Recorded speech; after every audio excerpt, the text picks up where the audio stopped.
जो शख्स जिना में मुब्तला हो जाता है, आखिरत में उसकी जो सज़ा है ही है, क्योंकि आखिरत में क्या सज़ा होगी, ज़ानी मर्द और ज़ानी औरतों की। हमें हदीस से पता लगता है कि ऐसे मर्दों और औरतों के लिए अल्लाह ताला ने जो अजाब रखा है वो क्या है कि एक तनूर की शक्ल में एक बड़ा सा तनूर होगा जिसके अंदर आग जल रही होगी, और उसके अंदर ज़ानी मर्द और ज़ानी औरतें बगैर कपड़ों के नंगे होंगे, उसके अंदर डाले जाएंगे, और वो आग उन्हें अजाब दे रही होगी, और वो तनूर से आग ऊपर उठेगी, और जब वो तनूर के बिल्कुल मुंह पे आ जाएंगे, उनको लगेगा बाहर आने वाले हैं, वो तो वापस आग नीचे चली जाएगी, और फिर उनका अजाब वहीं से शुरू होगा, और ये उनके साथ होता रहेगा।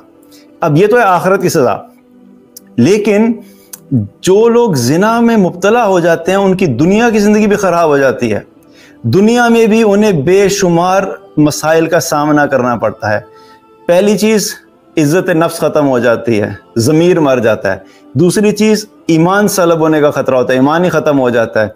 तीसरी चीज़, दिलों के ऊपर जो है वो अल्लाह की तरफ से जो है वो जिसे कहते हैं ताले पड़ जाना, और दिल जो है बंद हो जाना, वो हो जाता है। चौथी चीज़, बरकतें ख़त्म हो जाती हैं। पांचवी चीज़, अपनी फैमिली में इज़्ज़त ख़त्म हो जाती है। छठी चीज़, उस एडिक्शन की वजह से इंसान उसका ग़ुलाम बन जाता है, उसका कॉन्फिडेंस लेवल नहीं रहता, वो आइसोलेट हो जाता है, वो लोगों में रह नहीं सकता, लोगों को फेस नहीं कर सकता।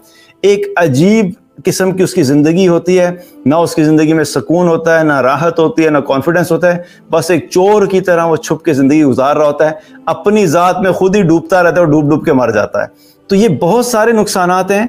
वो एक अगर हुक्म पूरा नहीं होगा तो उसके पीछे बहुत सारे नुकसान हैं। फैमिली सिस्टम्स तबाह हो जाते हैं, आगने वाली नस्लें तबाह हो जाती हैं, शादी की तरफ रग़बत नहीं रहती। बहुत सारे ऐसे प्रॉब्लम्स हैं जो कि सिर्फ इस एक आयत के ऊपर अमल ना करने की वजह से जो है वो इंसान को फेस करना पड़ता है।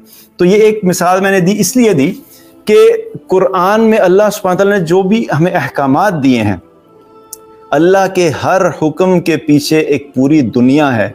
वो हमें समझ नहीं आ रही होती कई दफ़ा, लेकिन जब इंसान उस आयत के ऊपर अमल करता है, अगर नेकी वाली आयत है, तो उसके फ़ायदे और समरात उसको नज़र आना शुरू हो जाते हैं।